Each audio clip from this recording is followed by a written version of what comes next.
yeah, Tavwa, we love Today FM. Today FM rocks. Today's hit music on Today FM.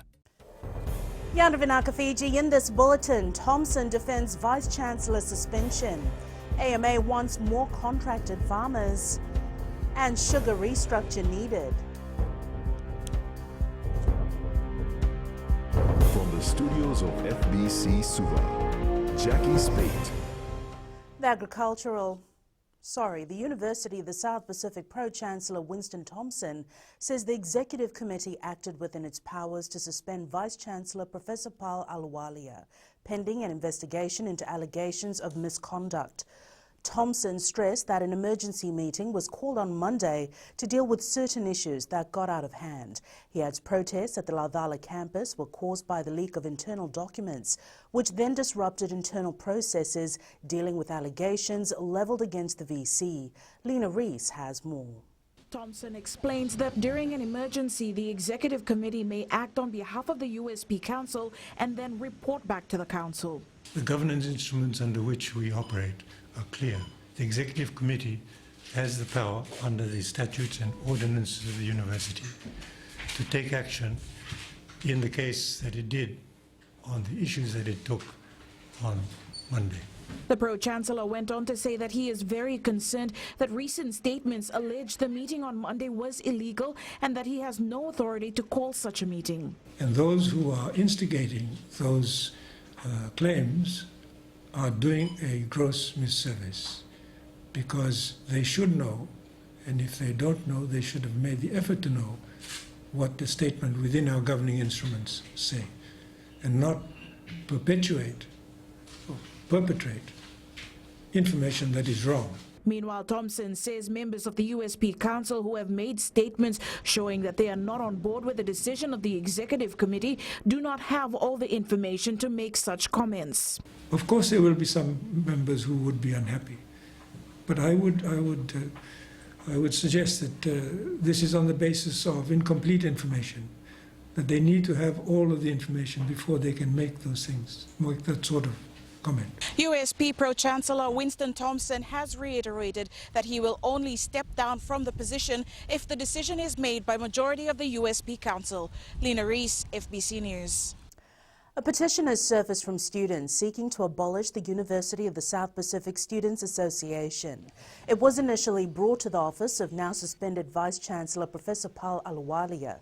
Pro-Chancellor Winston Thompson has assured that the institution's governing body and executive committee is taking steps to get back to its proper operating system. Acting Vice-Chancellor Professor DERRICK Armstrong says his office has reached out to the student body executives, but they refuse to meet. He adds that their main challenge is to maintain stability and support students. I think that is something that the Vice-Chancellor's office is responsible for, and I'm sure they will conduct the necessary investigation. Yes, I've become aware that there is a complaint has been made in relation to that. That will be investigated through the proper processes within the university. The Agricultural Marketing Authority aims to contract up to 600 farmers. Chief Executive Alvin Sharma says close to 200 have signed up so far, and they continue to meet with those interested in forming small farmer clusters. Sharma says many farmers are finding it difficult to find market space for their produce. We are trying to get farmers contracted to plant targeted produce for us. This being dalo, cassava, ginger, chilies, duruka. The reason we want to contract them is that when they plant, the biggest worry for any farmer is that where will I sell the product? So at least we give them a secured market. The sugarcane industry needs to be restructured to support the economy and to match the new normal. Economist Dr. Rohit Kishore says the restructure should unite growers, landowners and mill workers through a mechanism which enhances performance. In light of COVID-19, Dr. Rohit Kishore says the current trend cannot be allowed to continue. We want to see commercial rate farming there, big pieces of land and some corporate, businesses getting into farming, like other places, like Queensland and all other places you see. The Economist believes the sugar industry has potential, but marketing strategies need to be stronger.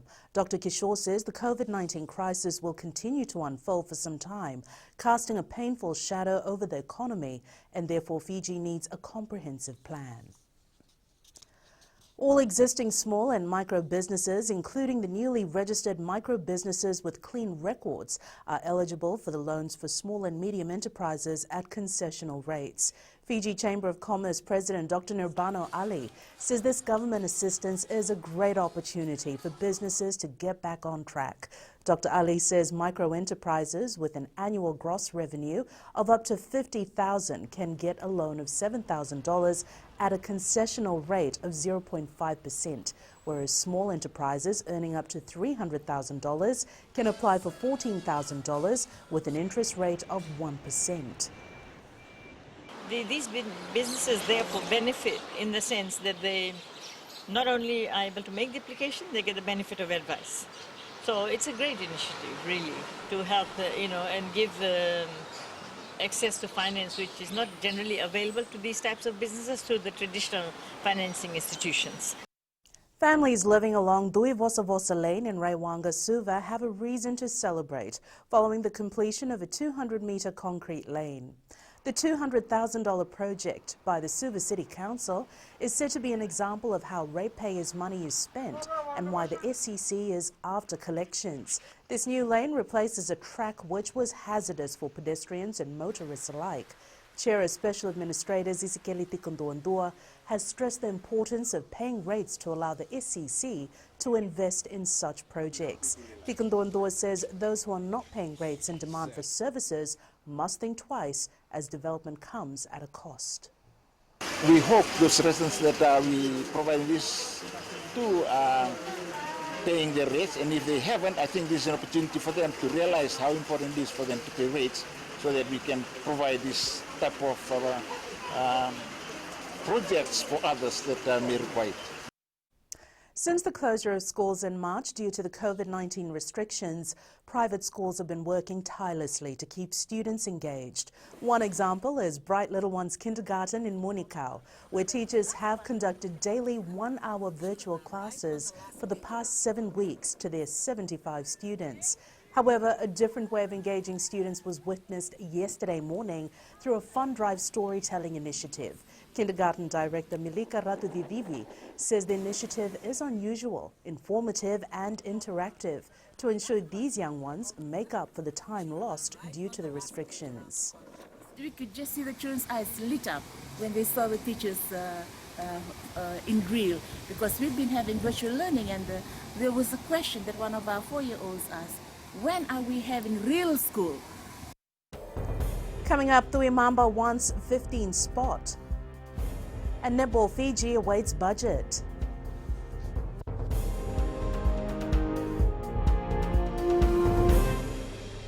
Bula FM number 2 and seri. Bula FM number 2 and seri.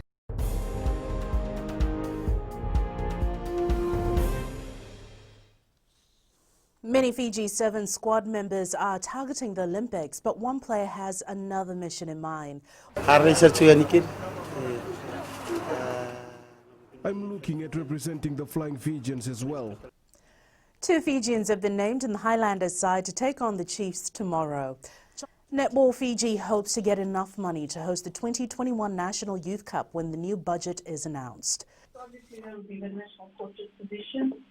We have a few areas.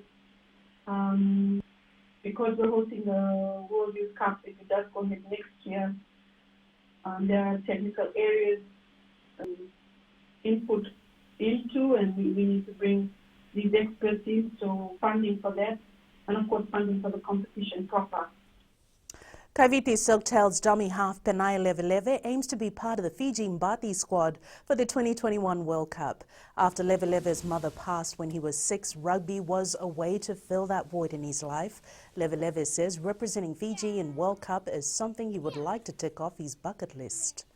A dream come true for me, even though every child dreams to be part of the Fiji team, but for me, again, I learned a lot from their experience, from the way they play.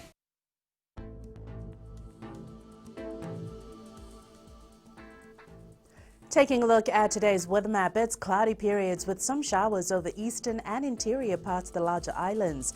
Elsewhere, fine apart from isolated afternoon or evening showers. Best to keep that umbrella close by when going out today. And that is your FBC Morning News. Join us at 1 p.m. and 7 p.m. for our major bulletin.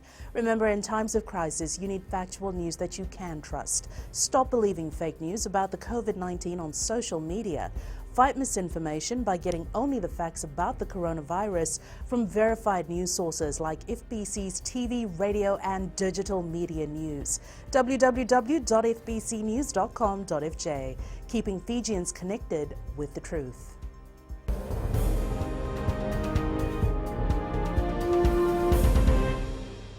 Bula FM Bula FM number 2 NSR.